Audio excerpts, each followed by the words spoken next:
are you going to allow it to make you into a Hulk and a monster? Or are you allowing it to be like, hold on one second, I gotta honor this Hulk. I'm gonna just go take him into an area to turn into a werewolf and then come back when I'm back into a human and come talk to you when I'll have my human version talk to you when you're human. Hi, humans, and welcome along to Mind Detoxing, a channel that follows the life journey of John, an aircraft engineer in a past lifetime, and now a dedicated kinesiologist. Over the past 30 years, John has developed a truly unique, individualized mind-body healing technique that really forms the heart of the show. Throughout our time together here, we will explore the different modalities of healing. We dive deep with guest interviews, quick fine-tune episodes, and we even explore the world of sailing, if that floats your boat. From wherever in the world you have joined from today, welcome along.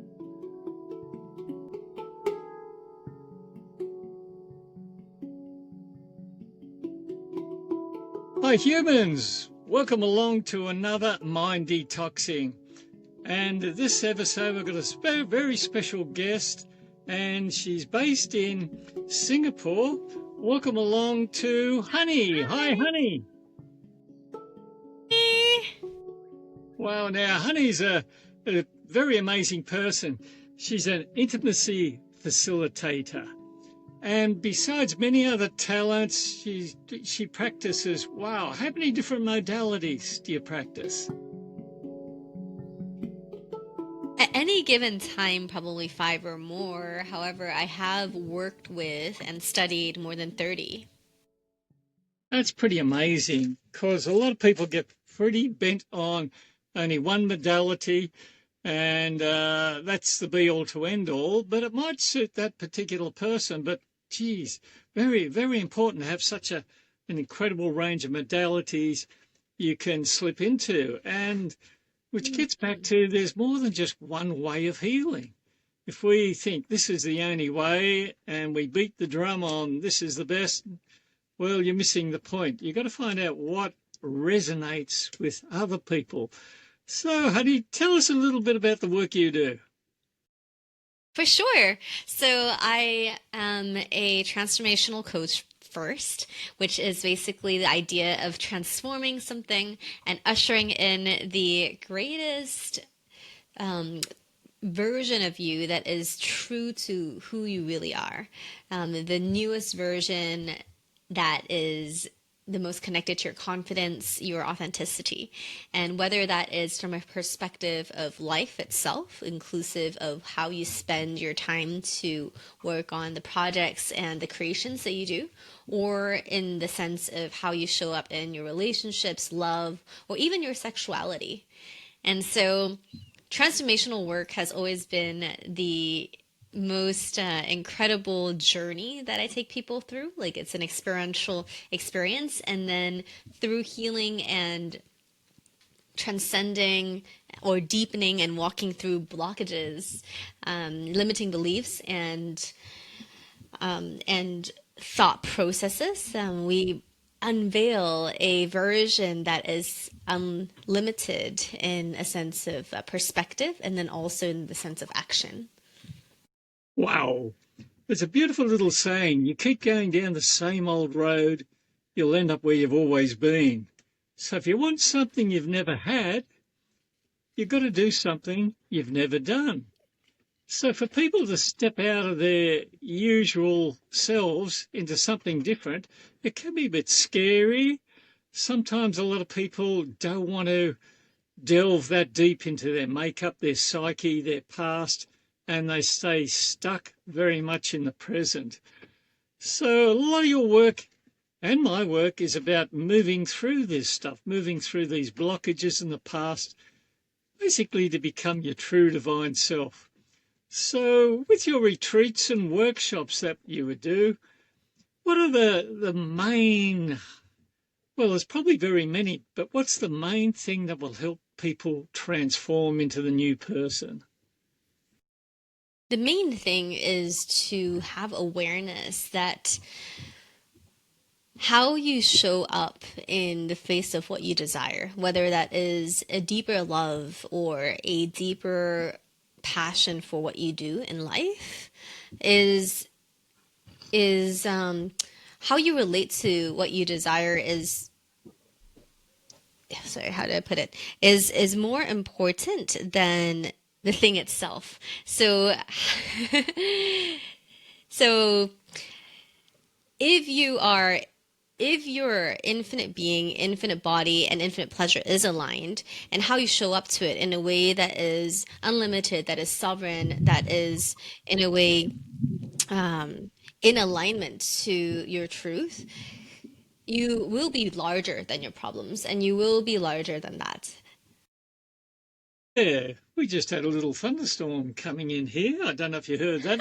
I know And the, I had some distraction too, so I forgot your question because it was just yeah, like a bunch of things happening. so that's a big awakening for a person, a lightning strike or something like that. And sometimes we keep going down that same old road and we don't change, and we get a bit of a wake-up call. Lightning might hit you, or an accident could happen, a relationship breakdown, losing a job. And what we don't realize, this is a big learning curve, a big time to transform, to become more what you really are, your true divine self. So, can you relate with yourself where you've had any incredible experience where it's been, wow, a big turnaround in your makeup, your lifestyle, a big I think change in like in the direction? beginning, yeah, for sure. Like I would say that, the essence of this question is what creates the largest change, right? And most of the time, your biggest awakening happens when the death of a person. For me, it was my disease for 15 years that, when I shifted out of that, I changed my life as a result of that. And then when I had so much pain that I couldn't take any more of that pain of, let's say, staying broke or like being in a situation where I felt like the next chapter is just facing, okay, the unworthiness within me that I had to like really step into, okay, what is really here? Like, what's the truth, right? If we're going back to like, what is our infinite truth? Like, then I was able to say, okay, you know what? I actually do have certain worths. Like, you do have certain truths that if you believe a lie, it's going to be so painful.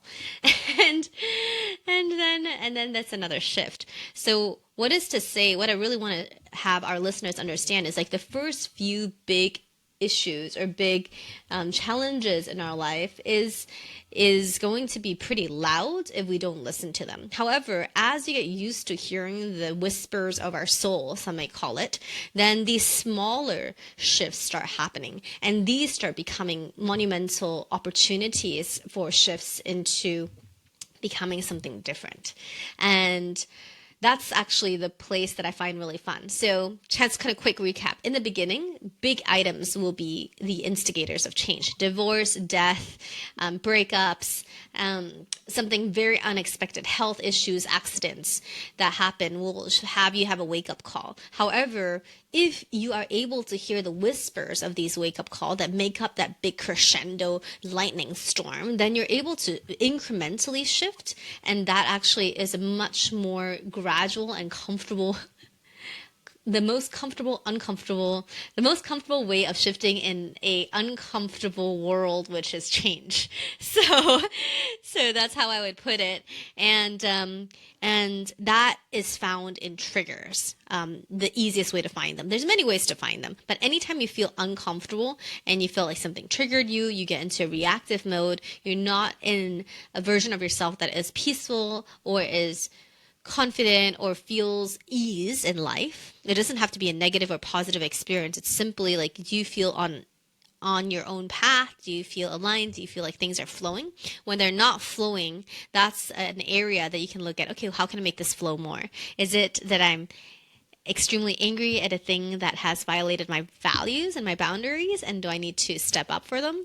Is it because I didn't like the way that this circumstance was being treated? I didn't like the way that this person spoke to me, or did it create images in my head that created a negative experience within my body? How can I resolve that? So what other people say cannot affect me that way. Like, is it, so you're asking yourself questions like, how can I get these little kinky tensions out of my life experience? And that creates multiple little adjustments, like a chiropractic adjustment, that allow life to flow and for energy to flow through your life again. Well, sometimes there are going to be massive adjustments, otherwise we don't shift. We stay comfortable where we are, comfortable in our misery, whatever, comfortable in our complaining. And Sure. It depends where you're starting off. So, in the consciousness map, which we talked about earlier in David Hawkins' map of consciousness, there are many levels of where your baseline vibration, your baseline mental state is. You can be all the way down at, like what you were saying, complaining, feeling like a victim of the world, feeling like, you're just a pawn in the circumstances. So we're assuming, so at every stage of your consciousness, different levels of shifts are needed. If you're already at a peace and love place, then little tiny adjustments can maintain you in the peace and love state. But if you're in a place of like pain and survival mode, you're constantly getting feeling like you're under attack emotionally, energetically, or people who are speaking to you just seem so aggressive, then it is important to shift into a completely different state or shift into a different reality or make decisions that take you out of that experience so that you can be surrounded of an experience at least neutral. So depending on where you are in your life, different levels of change need to be made. yeah, we don't realise, I mean myself and general people, generally we don't realise what we're resonating at, what frequency we're putting out there. And if you find you're getting a lot of negative feedback with whatever, it's probably due to a lot of the resonance you're vibrating at. So raising one's frequency, and that's all about David Hawkins' chart of levels of consciousness. It's about raising your levels of frequency, raising your vibration. But to do that, we've got to drop a bit of baggage along the way. If we keep carrying all these childhood traumas, and we could even go in a lot deeper. Sometimes we bring traumas in from past life, but that rattles a few people sometimes when you start talking about past life, spirituality and things like that. They're having so much trouble coping with this life, let alone whatever happened in a past life. So we won't go too deep down that rabbit hole, but some people will be saying, yeah, I want to go there, I want to go there, I want to learn more. But we can bring traumas and things from not just childhood, but also from past lives, things that we haven't completed, and we bring them into this life at certain lessons we have to learn. And I've had some incredible lessons. I wouldn't wish some of my lessons on anybody. And sometimes they're a big wake-up call to you if you're not learning those particular lessons, or if you're not going down the path you're meant to go on. It could be, say, for instance, an addiction. And there's many forms of addiction. You can have alcohol addiction, smoking addiction, drug addiction, sex addiction. And for me, it was workaholic. I was too much of a workaholic. And people don't realise that's an addiction. But it is switching off from your deeper self. It's a way of covering a lot of stuff up. Now, lucky I got a lot of benefits from workaholic or working very hard, but when people get into drug addiction or alcoholism or even sex addiction, that's when you realise if you keep going down that track, where will you be in 5 years' time or 2 years' time? And if you're going to be in a better place, you think, by having a few more drinks or more drugs, well, you're missing a big part of life. So sometimes that wake-up call comes in to shift us out of our frequency that we're operating at and realise we've got to rise ourselves to a higher frequency, a higher resonance. Some people can look for religion to do that. Some people, spirituality. I like to put it as raising one's awareness and consciousness to becoming your true divine self. So if, say, for instance, somebody in one of your workshops seems to be having problems with anger, well, what would Mm. you suggest would be the best way to start dealing with that? It's a very common emotion to look at, and I would actually look at like what is the consequence of having this anger, right? Because anger itself is neutral. There's no right or wrong about anger. It's how we allow it to take over us, and is there collateral damage? That's the issue, right?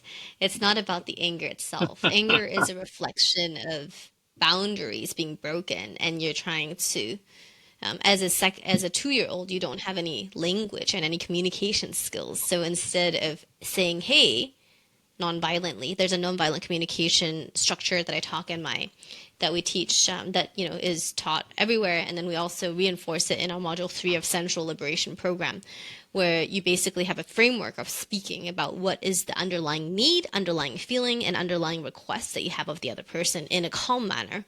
So understanding that anger as an energy exists, it can take over you, like it can possess you and make you do things and act in ways that if it's conscious anger, then I can literally embody my anger. And I'm thinking like, okay, if someone's in the workshop, right, they can embody their anger and they can be like, "I'm really angry right now. Give me 1 second." And they can go into the mountains, scream and hit a tree or hit the floor on the ground of a forest and come back and be like, "Okay, I will let the energy out. And now let me tell you like what was really going through me and let me share that," right? So you got to take away the charge, the energetic charge of that anger first and realize that there are ways to do that consciously or unconsciously. Unconscious anger is like, "I'm so mad," and you burn a whole city down. And, and then you're like, "Wait, hold on. That's not what I really meant to do."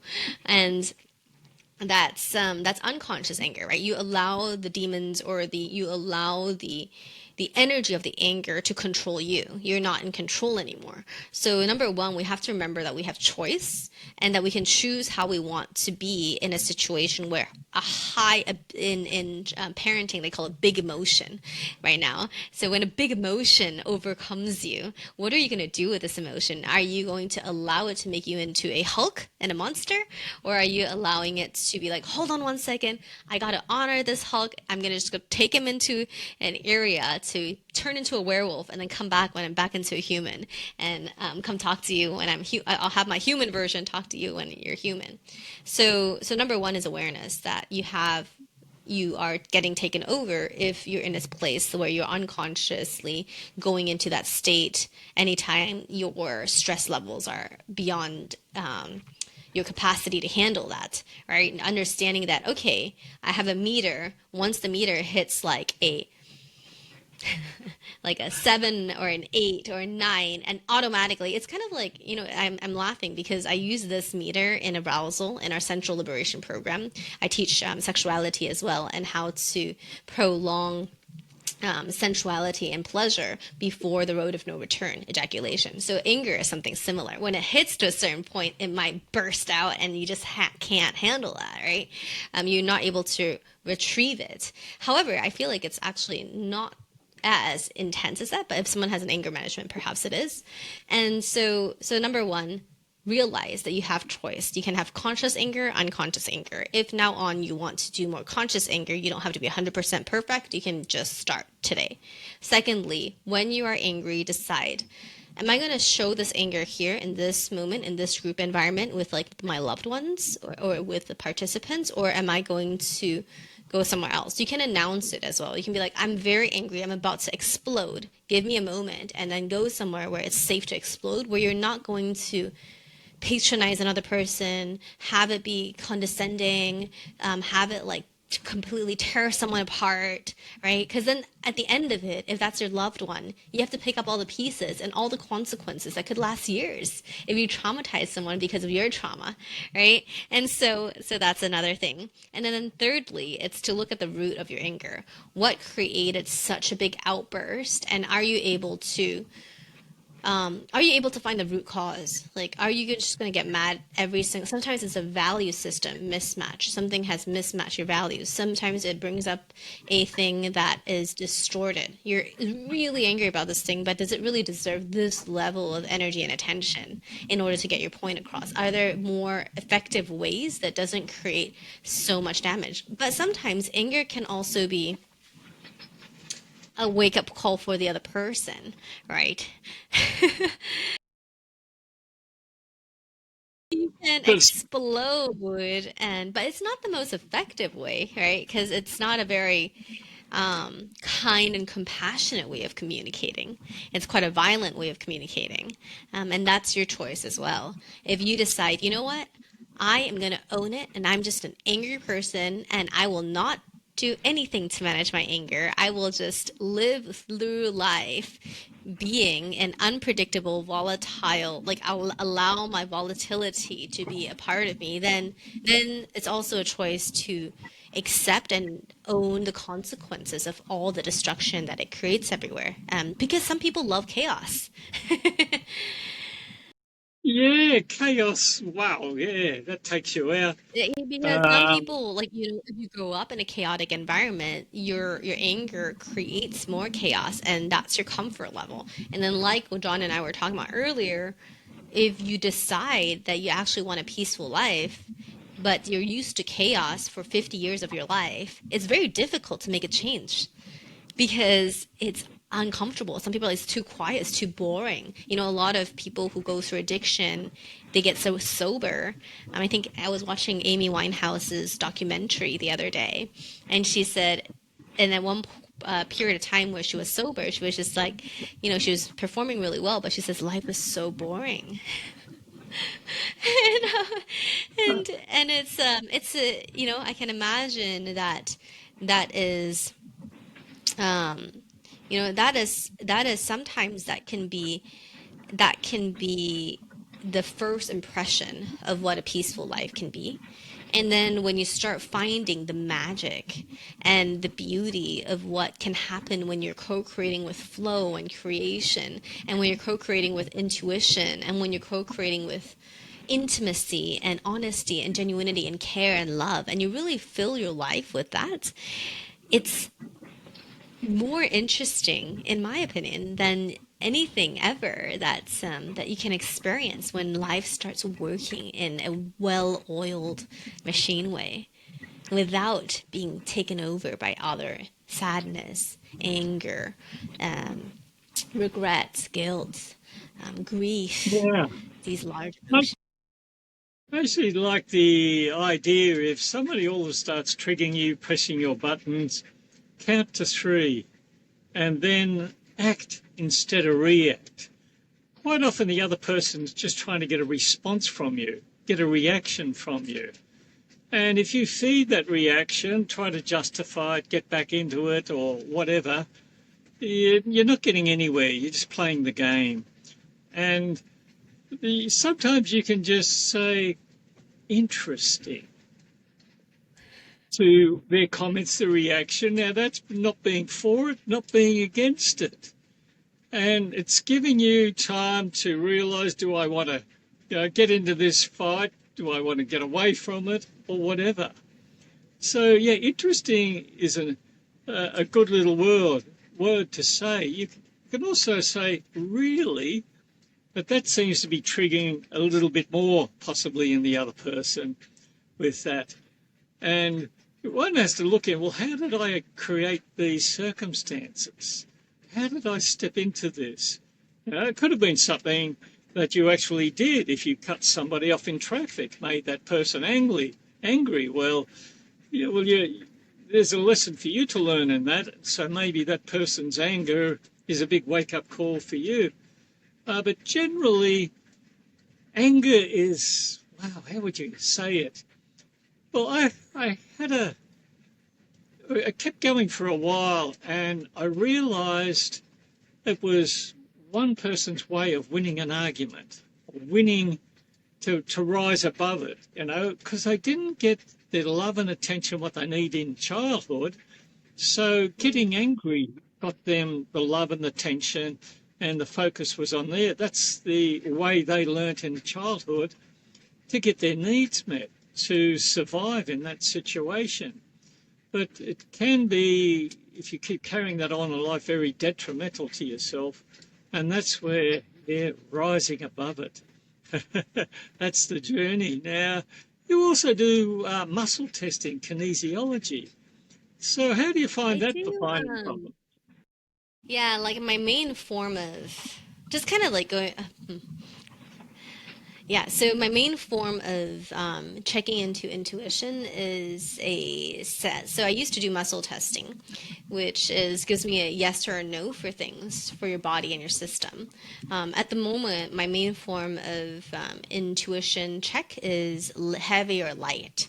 And so when certain information, like anger itself, is heavy, then I know that sometimes this anger isn't what my true self, my infinite being, is experiencing. So with my clients a lot, what we do is we check, is this emotion coming from your infinite being? Is it coming from your body, or is it coming from something else?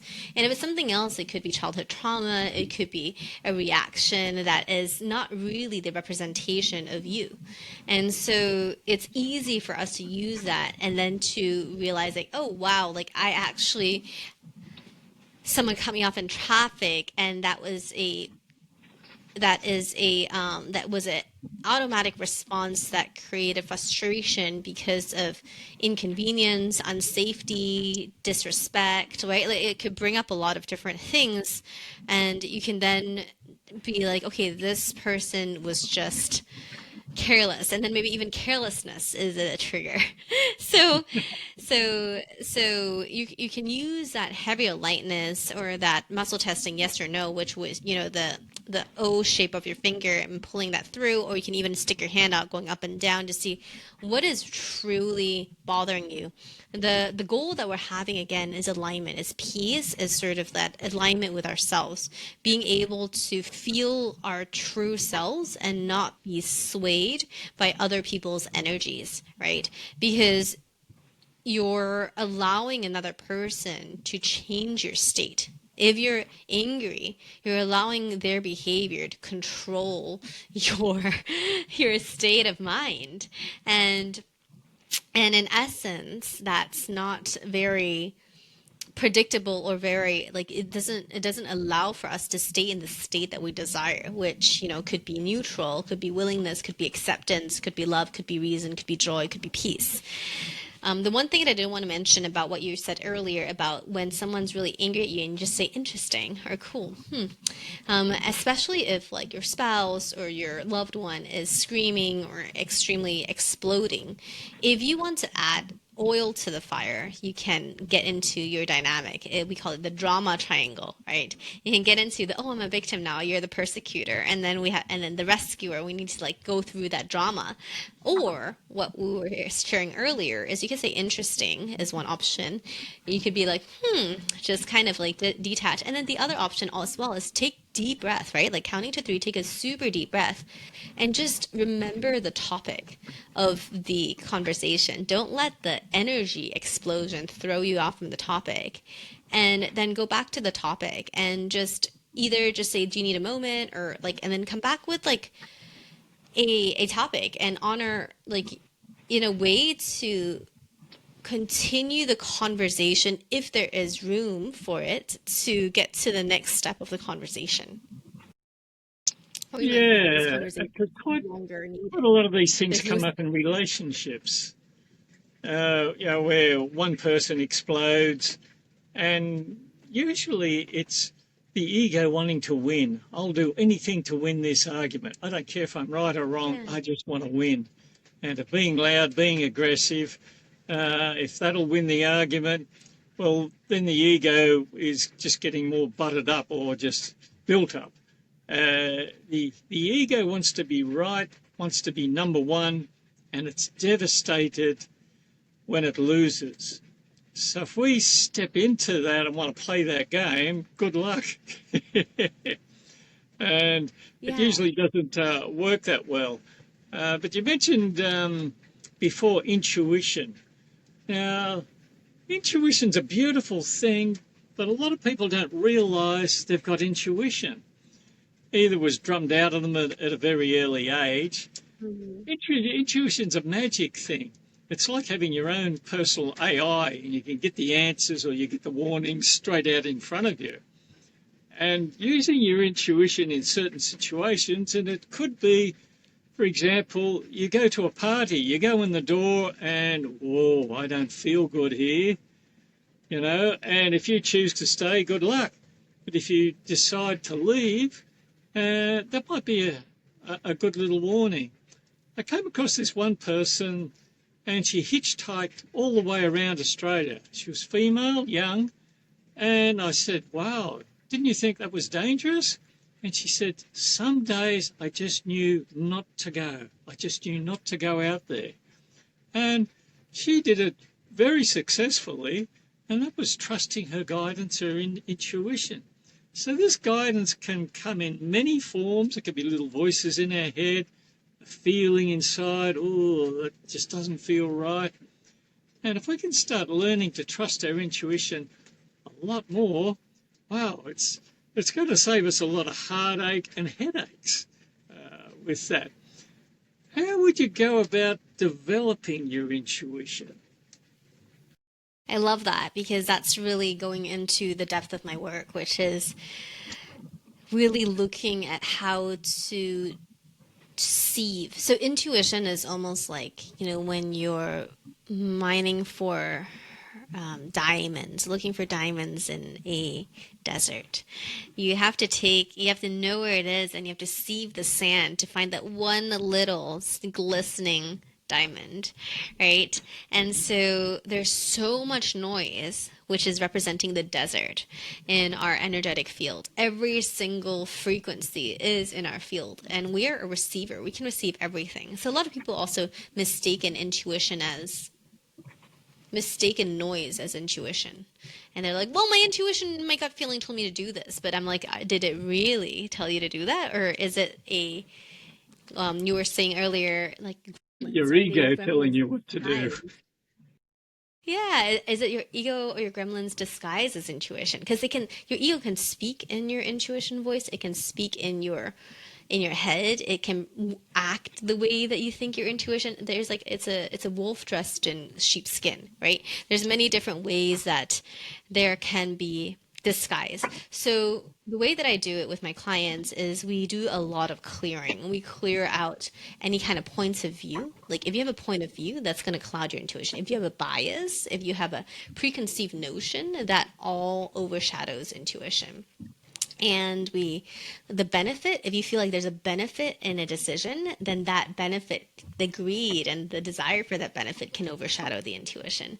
If there is not a benefit and there's a consequence, that consequence awareness can overshadow that intuition. You have to be at such a neutral state that you don't care what the answer. You have to get yourself to a place of complete openness and complete non-judgment and no like just emptiness to be able to hear the true message that's coming through. And we do that through breath work, deep clearing, and a deep process of total openness, and then connecting to our infinite creation, body, and being to be at an expanded state. So when we ask a question, the answer is not even coming to us as words, it's coming to us as a experience. Sometimes you can see and you can feel the answer that is just lighter, the energy. So one of the questions I ask a lot is with my clients is, what would it create in 10 years if we chose to go this way? And we perceive the energy field of that timeline. And then we see, what does it create in 10 years if we do something else? And if there's something else is a lot lighter and is a lot more fun and is a lot more empty and potential, then we have to go look for that something else. What is that something else? What would it create in 10 years if, I chose to do this in this way with this person or with this organization or in this particular methodology? And you just feel into each of those possibilities. This is a very advanced way of measuring it because there's no clear words or answers. It's by pure somatic experience, right? This is after you clear everything. And then sometimes you can't get, and sometimes I can ask answers in terms of questions in percentages. What percentage of me is in what percentage of my infinite being is in my body right now? More than 50, less than 50. And you can check that with kinesiologist, with the muscle testing.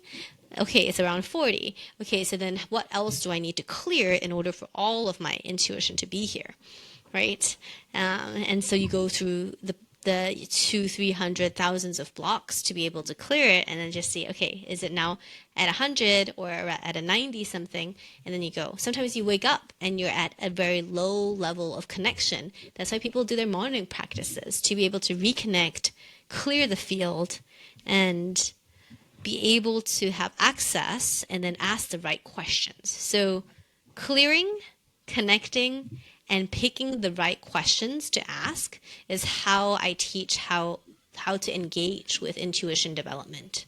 And you do it small step at a time. And intuition is different for each part of your body. We have our being, which is our soul, which is our infinite being. Like you can be your higher self, but you can also be your infinite self. So whatever you resonate with, you can be connecting with creation itself, source energy, the one that creates everything, or you can connect with your infinite body, which is a different entity than your soul, right? It's a flesh. So your infinite being might be like, I don't need that money at all. I just want to be spiritual and I just want to be expanded. Your infinite body might be like, we're actually living on earth. We need a roof and shelter. We can't just sit out there in the rain, the storm, the lightning, and just, not have clothing or food. So there's different intuitive messages from different components that make up you. And then to have that consensus of, okay, what is the best choice I can make to steward these experiences into a life that is purposeful and that is supportive of, this infinite body, the infinite being, and creation itself. Like, what's the purpose that's coming through me? Like, what aliveness is calling forth through me at this moment? Yeah, And what is stopping? what a beautiful way to put it.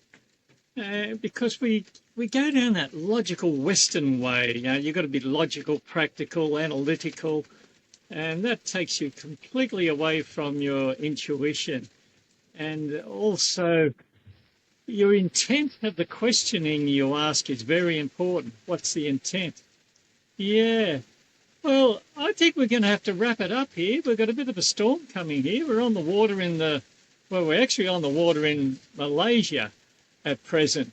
So there's a bit of rain coming. We had the lightning earlier, so I hope the reception's going to come through all right and the clarity in the voice. So, So far, what so would, good, it seems. Better than last time. yeah. So, in wrapping everything up, what would you like to just say to the audience there to wrap up the work you do and how you feel about the work that you do? I would say if you have any interest in developing your intuition or to open up your life in a way that can be more expanded and feel so juicy and connected to yourself, I would say that. And so in my sensual liberation program that I do, it is allowing that aliveness to present itself in the body and then through the body allow it to be so clear because of doing all this energy work, to be so clear that it starts attracting and it starts engaging with the world in a way that is so authentic, so confident, and just so real. Lovely. And where can people find your work? What's the best way for people to connect with you? You can find me on tantrasingapore.com, https // and you can also look at just join the intimacy coaching. There's like a 4-part video, and you get to explore that. And of course, that is anything from transformational coaching to intimacy coaching. Lovely. Okay, well, we'll put that in the description below where they can contact you. It's been an absolute pleasure having you on board, literally on board. It's the weather's coming in now, so a little bit of rain. I hope the noise is not too much. If not, we might have to redo this last bit. Thank you very much, Hani, for your experience on this channel. And we'll have to have you along again soon. Okay. Just to let you Thank guys you for know who that. are listening, we had more than 8 or 9 takes, so this was the one that was meant for you. Okay. Goodbye.